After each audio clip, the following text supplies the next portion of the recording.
Hi, I am Molly Dahl, author of Youth Positive, Exploring the Unique Genius of Every 21st Century Adolescent, a book for teenagers to help them thrive and flourish.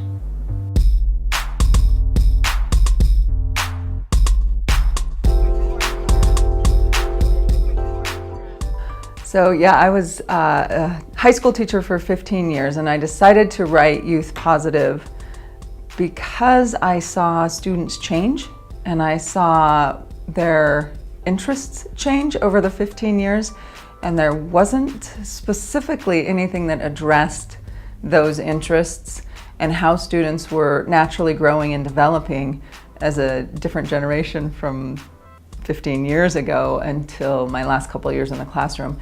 And I personally had been studying positive psychology, a lot of philosophy, and what I was learning as I applied it to myself came out in the way that I taught, and my students said, why don't we have a class like this? Why don't we have something to do that is around this?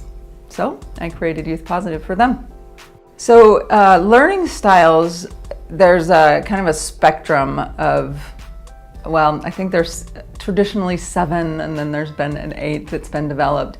The way that students learn based on interests, natural inclinations, proclivities, you could say. So mathematical, kind of science-based, kinesthetic learners where kids need to do something physically, tactilely, moving with the body to learn.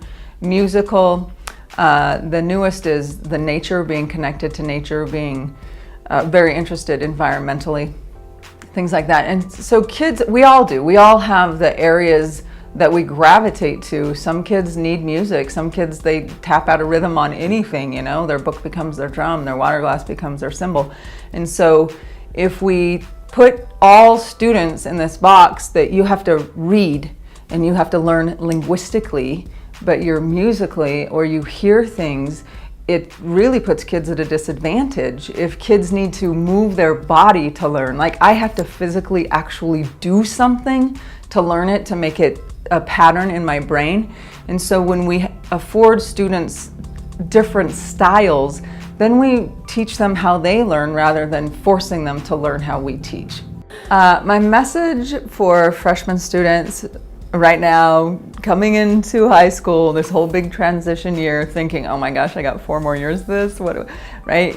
How do you thrive and flourish in high school? How do you find your footing as a freshman? What do?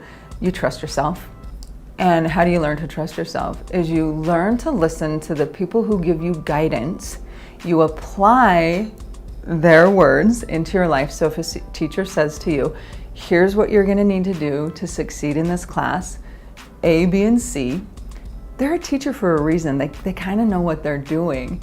And you decide, okay, they're the teacher. I'm going to do A, B, and C. And then you see if it works. You actually do that.